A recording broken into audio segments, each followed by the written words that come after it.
Hi everyone, this is William Lee with the diary video for 1921, Grand Duke Dmitry Pavlovich's diary, and we have such an interesting 2 pages today that I hope we'll be able to get through them all.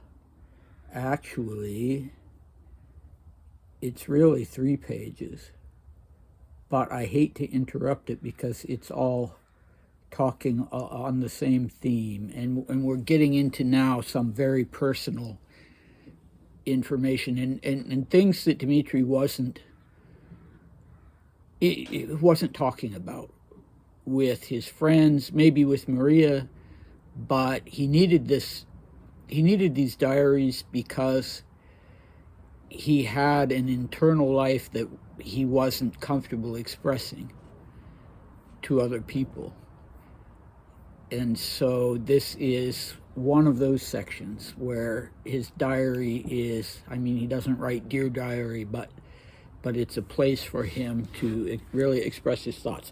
So before we dive into that, yesterday I showed some photographs of the Black Baron, General Pyotr Wrangel, who was one of the big 3 or 4 in the Russian Civil War, which was winding down in 1921. And today I have pictures of General Anton Denikin, who Wrangel was his successor. And Denikin was not someone whom Dmitry knew, and he was not someone who would put himself forward in emigre politics. He was not an aristocrat. He'd come up in the conventional way of sort of middle class, if you can speak of that, or petty nobility in Russia, through a Junkers school. Those came into existence with the educational and military reforms in the 1860s. And if you weren't grand enough to go to the Corps de Page or the Moscow Cadet Corps or something like that, then you went to a Junkers school. But he must have been a brilliant guy because he passed his exams to get into the General Staff Academy. Anyway, yeah, he died in the United States in the 50s, I think. And yeah, there was unfortunately, no contact between him and Dmitry, because I'm sure they could have had a very interesting conversation, and I would have loved to have had an account of that. Okay, so here we go. In the previous diary entry, Dmitry says, I'll repeat it so that we can go with the flow here. He said, I see a lot of Russians, meaning he meets with a lot of Russians in Paris. The relationship with those who spend time with me is completely solid, and I try to talk with them about Russia, listening to them, and in fact almost openly playing the role of the future monarch. So that was where we stopped. And now he goes on to say, but sometimes, or more accurately always, I'm thinking that in essence it's a petty game. After all, the decision of that issue primarily depends on Russia, on fate, on God, and not at all on these people who, for one reason or another, consider me the most appropriate person for that role. But nonetheless, fatalistically, somehow, I continue to reconcile myself to that role as candidate and try to do everything possible to best satisfy those who approach me from that point of view. But I'm insanely tired of this life. Personally, I don't have a home life. I need to create one on the side with strange women or acquaintanceship with loose women. But I just can't keep living this way much longer. The only place I have a home, of course, is with Maria, but that's not really a home either, despite our amazing friendship and the warm and friendly relationship that has sprung up between us over the last 6 months and is now getting stronger and stronger. Deep inside myself, I have one great wish, and that is to get married. But that wish comes with so many issues, it would be so hard to fulfill. Beyond the selection of a suitable person, which of course is difficult, there's also the need to consider, though it's foolishness, Russian public opinion, which is at this moment somehow opposed to it. And so it turns out to be an absurd situation because on one hand, I have a right to arrange my life as I please, but on the other hand, because fate is pushing me toward the role of future monarch, I need to sacrifice myself to that idea. And often an interior voice rises up inside me to oppose that. I don't know if it's good or bad, but the voice insists that it's stupid and unnecessary to sacrifice my best years for a currently non-existent ideal. And it tells me I have a right to do what I want as long as I don't go against my own conscience. All right, so these are heartfelt thoughts.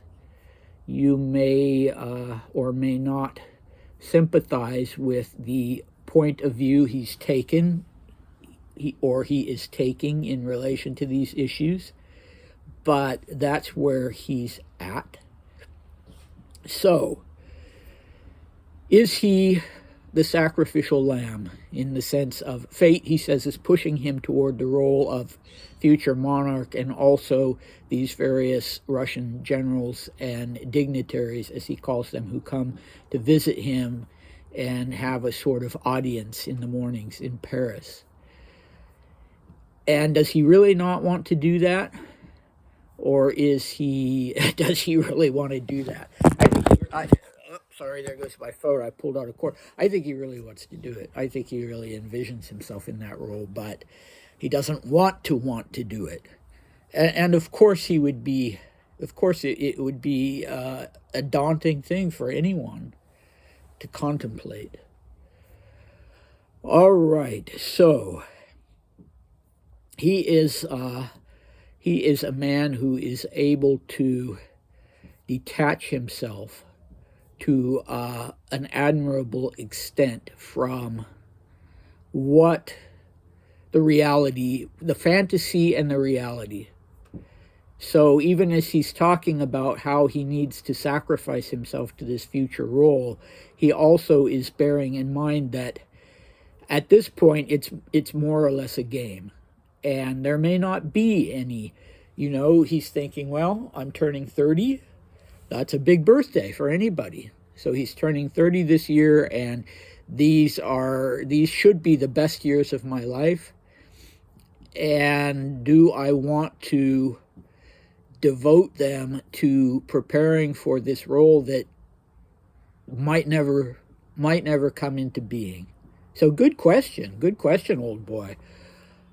I'm glad that he is asking himself things like that, because there were so many people who were very fanatical in their beliefs. They were fanatically optimistic or fanatically pessimistic, and he wasn't letting himself get caught up in that.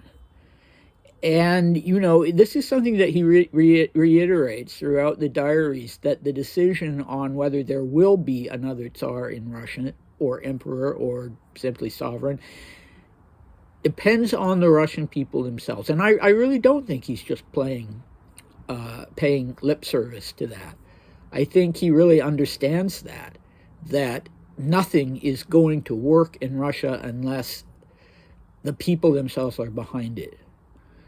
So I don't think he's saying that in a sort of specious way. So Russia, fate, and God are going to determine who the next ruler of Russia, who the next monarch will be, if indeed there will be a monarch. And, he says he doesn't even, these people who for one reason or another consider me the most appropriate person for that role. So he's not even sure what their motives are in every case. He's depressed. We know that. We know that from the last few sections of this diary entry. Okay. And what he really wants, so maybe you remember if you've been watching this series from the beginning, and my series on the 1906 diaries, and I mentioned that there are two things that you need to understand about Dmitri, and if you get that, you get him. And one is that he really, however big a womanizer he was, he wanted a family. He wanted to be part of a family. And the other thing is that he wanted desperately to have a consequential role and vision for Russia's future. So those two things, and they both come into this diary entry. So he wants to get married. And when he tells us, well, I'm getting ahead of myself because I want to talk about this idea that he's saying that his life is completely useless and tiresome, and he just can't live this way anymore. So he's insanely tired of this life. And, we've talked recently about the Russian Lishny Человек, the superfluous man, and how perfectly he fits that role. And in this instance, he's thinking more about, he's not feeling particularly superfluous as he writes these 2 pages, because he's thinking that there's this real potential that he's going to be the ruler of Russia. But in terms of a family life, and here he talks about that, in lieu of having an actual home, he's creating one on the side. By spending time, when he says strange women, he doesn't mean women that he doesn't know, or women that are, sort of intrinsically strange. He just means, women that, he doesn't have a past with, really, and he probably is not going to have a future with. And there were lots of those, There were women in England, members of the nobility and the upper class, and there were a variety of women. But when he refers to loose women, this is something else entirely. Because at this time, the French government was keeping an eye on him. And there is still in existence a police dossier. They were following him around. He was one of the main contenders to be the next ruler of Russia. And they were following around. They wanted to figure out what kind of person he was and where he stood, and if he was a threat to them in any way. And the main thing they found out is that he was spending time with prostitutes. And so these, I think, are the loose women to whom he refers, although he may also be including in that people like Charlie Brighton, who is a woman, if you haven't watched that particular installment of the series, who was kind of, she definitely was, in the parlance of the time and by the values of that time, she definitely would have been called a loose woman. So, the implication is that he's almost looking for a family with them, that it's not just the sex, but that it's his way of, feeling connected. And the solution to that for him has been his sister.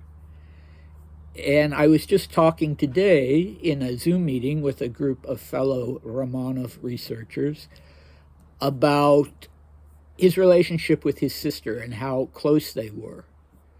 And that's very true, of course. Very, very close. They just couldn't do without each other in many instances throughout their lives. But they also went through some rough patches, and they also had some separations.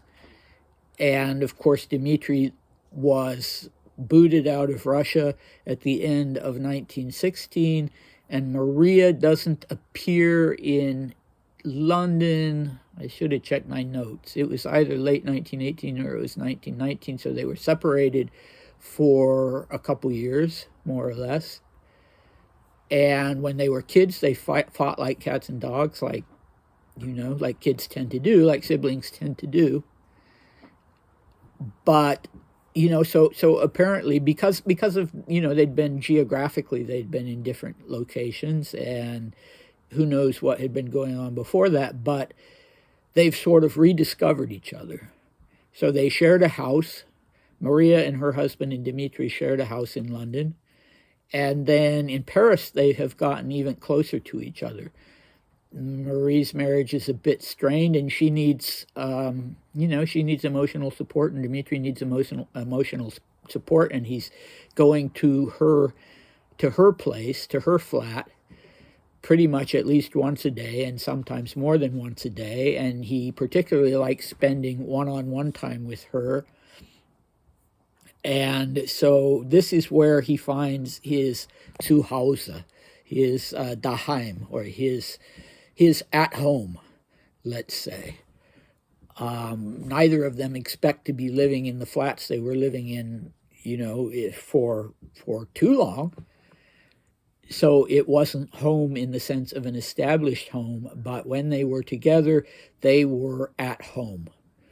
But, that's great, isn't it? That's great to have that kind of relationship with your sister. But it's not the same thing as having a family of your own.